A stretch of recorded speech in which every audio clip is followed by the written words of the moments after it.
Should I even say a number this big? Or do I lose everybody?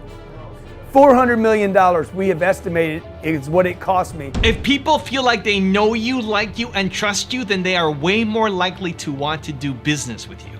You think sending direct mail, print, is a better thing to do than advertising on Instagram as a restaurant? Rise and shine, it's Entspresso time. I wake up every morning. Espresso, keep me going. I wake up every morning. Hey, it's Carmichael, and this channel was created to help you overcome the #1 challenge that is holding you back, a lack of belief in yourself. You watch these videos because you know there's something more inside you too. You've got Michael Jordan level talent at something. So let's start your day off right together, grab your coffee and sip on today's message from Cardone. Also, if you want to have more self-love and confidence, check out my 254 series. They're free. The links to join are in the description below. I've been at a point in my life where I thought less of me than anyone thought of me. How many have been there? My dreams are first every day, then my wife, then my kids. I can take care of my wife and my kids now. Would you agree? I abandoned this. This is the fuel for who I am. You have to go build self-confidence. You have to advertise. You have to advertise in your career to blow your brand up. You cannot not advertise and save money. It cost me probably 400. Should I even say a number this big? Yes. Or do I lose everybody? No.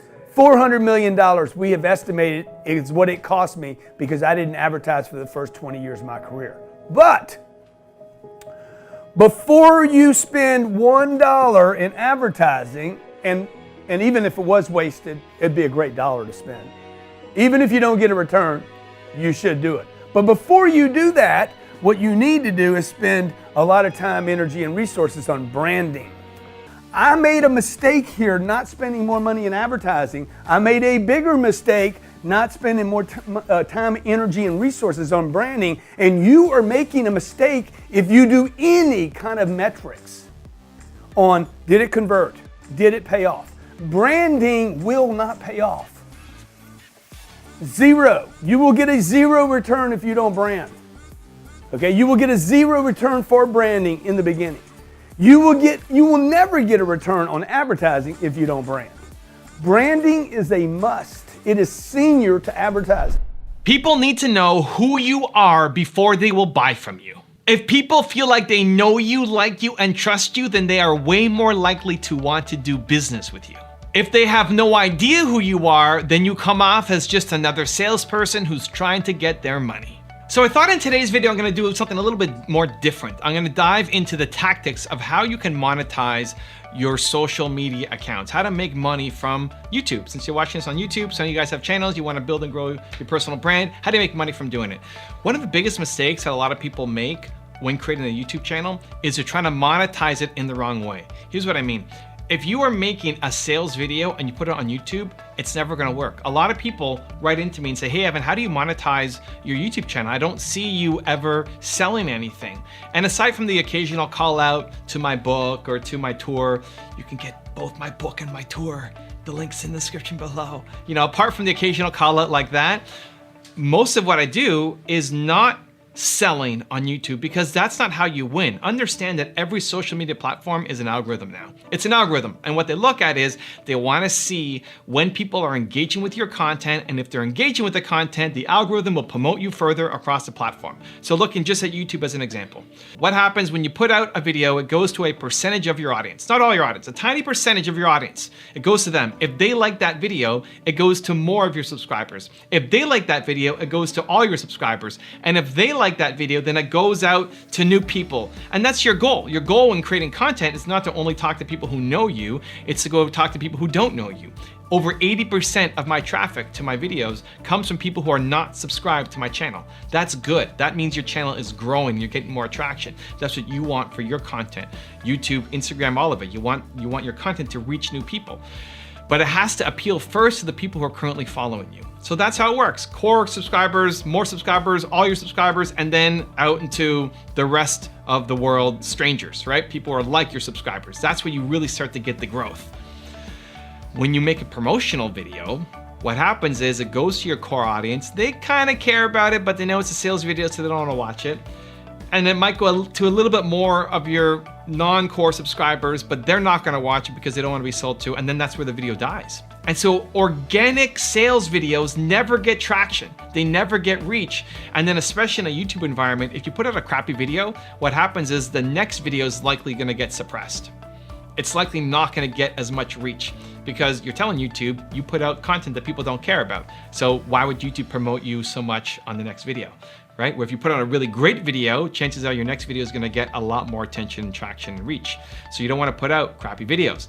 And crappy just means it's not getting engaged. People aren't watching it. They're not commenting. They're not sending to their friends. They're not rewatching it. They're not rewinding it. They just abandon the session, right? That is death spiral for YouTube and any of the algorithms. So don't put out sales videos on your channels, right? That's not how you convert. That's why if you go across my channels, you won't find sales videos apart from those comments and shoutouts when it feels really applicable. So how can you then make money from YouTube and social media platforms? I'm gonna give you a 3-step process. I haven't talked about this before in my video, so I'm excited to get tangible and in the weeds with you, and I'm curious to see what you guys think about it. So step number 1 is create daily content. Ideally, whatever platform you're on, you wanna go daily. Ideally, especially if you're a thought leader, if you're an expert, if you're a genius, you have ideas, if you're teaching me what's in here. If you need big stunts and fancy cars to make your videos because that's the industry you're in, okay, you may not be able to do that daily. But if you're a thought leader, you're an expert, you have wisdom to share, there's no reason why you can't do it daily. The only reasons are excuses. You don't have the gear, you don't know what to say. You fix all of that. Editing should not be the thing that holds you back. Most people spend 4 hours editing a video and 20 minutes recording it. You need to destroy that unless you want to be the world's greatest editor. But most people don't. If you're a thought leader, it doesn't matter about the editing. What you want to focus on is the message, right? Even now, I'll still make some videos off my cell phone for my channel that has 2 million subscribers on it, right? We'll still make videos off my cell phone. I love my editing team. They're amazing. Christina's probably editing this. I love you, Christina. Thank you so much. But when you're getting started, not having an editor should not be the reason why you're not creating content. So you need to have ambitions to go daily. Now, what kind of content do you make? Well, whatever you want to sell, show me the content of you helping with that. So for example, if you want to sell a coaching service, show me you coaching people. The best thing you could do is bring in somebody into your office or do an Instagram live with somebody and download the video and put it to YouTube. Show me you coaching somebody. It's much more effective than just a talking head video like this one, right? If I was trying to sell coaching, most of my videos would be me helping somebody else out, because what you want people to do is see themselves in the person you're helping. If I bring on an entrepreneur and I'm helping them grow their YouTube channel and coaching them on that, right? You're gonna see yourself in that person. Say, well, I'm like that person and I haven't helped them get a result. What you're looking for is the aha moment. We're like, oh, wow, I didn't get that. They get an aha moment, then the people watching feel like they could get an aha moment as well working with you. And so a lot of people won't want to make that public. Awesome. If it's public, then it's free. You'll do free coaching. But if it's private, then it's paid, right? So you do a weekly show or a daily show where you bring people on, you coach them, you help them, and that's public because they can't afford you, but the free leads you to the paid. And the people who will see it say, man, that person is great. I love you. I want to work with you. Can I hire you but not have it go public? Bingo. That's how you sell coaching services. And same thing for anything that you're trying to create. So whatever you want to make money at, show me the process of you doing it. If you want to make money as a speaker, show me your speaking video. Show me you on stage. Go book out YMCAs and Lions clubs and go to your old high school, like wherever you can go get a stage, even for free, just to get the content to put it on YouTube so that people can see you speaking, right? So whatever it is that you want to sell, show me the process of you doing that thing. And if you're a thought leader, if you're an expert, then you should be able to create content on the go, on the fly, because you've been working at it for years. You've been working the process, the thought process for years. Now you just need to get it out into the world with the ambitions to go every day. So that's step number 1, is create daily, amazing content around the area that you want to be able to make money in. Step number 2 is get people into an email list. The idea of being on YouTube or social media platform isn't to try to sell in the platform, it's to get people to an email list, or now texting platform for some people, but you want to get them off of the platform and into an email list. So breaking down me, as an example, I promoted the 254s at the top of this video, right? You can get my 254s. I'm gonna send you a video every day for 254 days. around whatever it is that you want to learn. If it's self-confidence, if it's self-love, if it's writer's wisdom, there's a 254 hopefully for you. That's a lot of value that you're getting for 254 straight days. But on top of that, when my new book comes out, I'm gonna email you. When I come to your city, I'm gonna email you, say, hey, I'm gonna be in your city, do you wanna meet up? Right? And so I have a targeted email list that then I can promote to when I have something to promote. Now, I'm still sending tons of value. You're still getting the 254 emails that are value every single morning. And then when I have something to promote, a book or a tour or whatever it is, then I have an email list as well. That's your goal. So you have a lead magnet inside your video, just like I did with the 254s. Say, if you want my 7 ways to XYZ, there's a link down in the description below, go click it and I'll send it to you.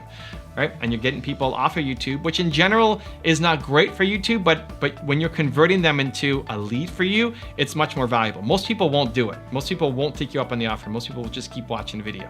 But the people who do are much more committed.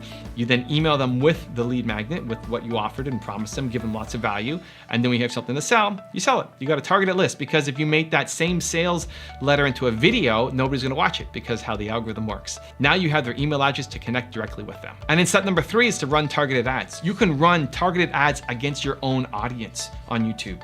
So when I'm doing my tour coming up, whatever city I'm gonna hit, you might see an ad ahead of my own videos. I'm targeting my own channels to say, hey, it's Evan.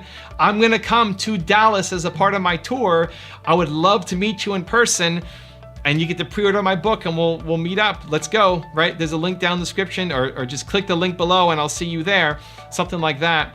I could target it for each city that I'm going to and run it against my subscribers who are in a certain geographic area. So once you're creating content and you're building up a list of people who are subscribed or even viewed, you can target people who view your content that haven't subscribed yet, but subscribers are more hardcore followers for you.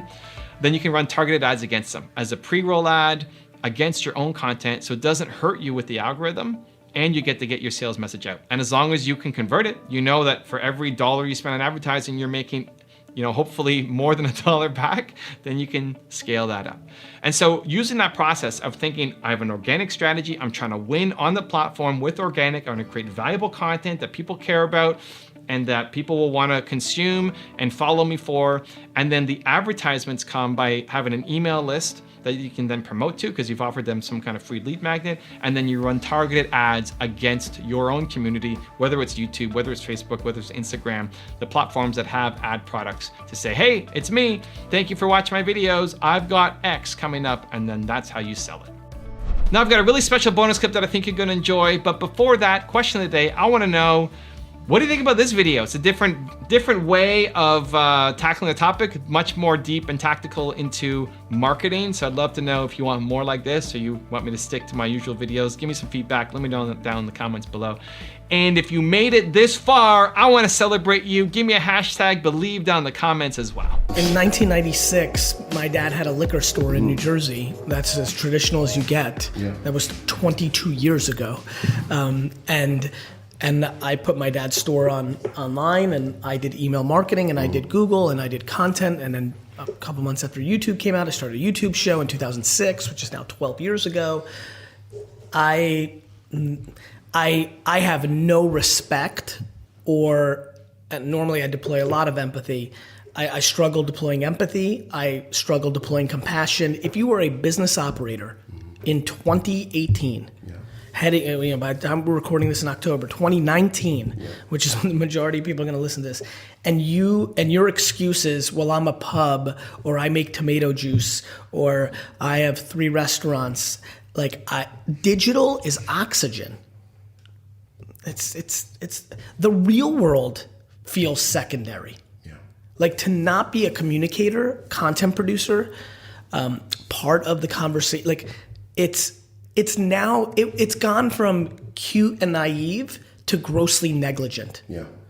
And I just think it's unacceptable to be a business in 2019 in the same way that it would be to pay people not minimum wage. I literally believe it's grossly unacceptable. To me, it's like to quantify digital versus traditional, it's just marketing. Really? You think sending direct mail print is a better thing to do than advertising on Instagram as a restaurant? Really sit down with me. You're telling me right now that it's a better deal to spend all that money making a flyer and sending it direct mail, or running a radio ad, or buying a small little ad in a newspaper. Like, this is what you're telling me. It is 2019. Yeah. I felt bad in 2002. It was early. The internet was new. I had compassion. It was cute. In 2007, it was like, it was kind of like, hey, annoying, kind of like, but still kind of. In 2012, it's like, you're not smart. In 2019, like, you deserve to die. If you want to know how Grant Cardone stopped staying small, check out the video right there next to me. I think you'll enjoy it. Continue to believe, and I'll see you there.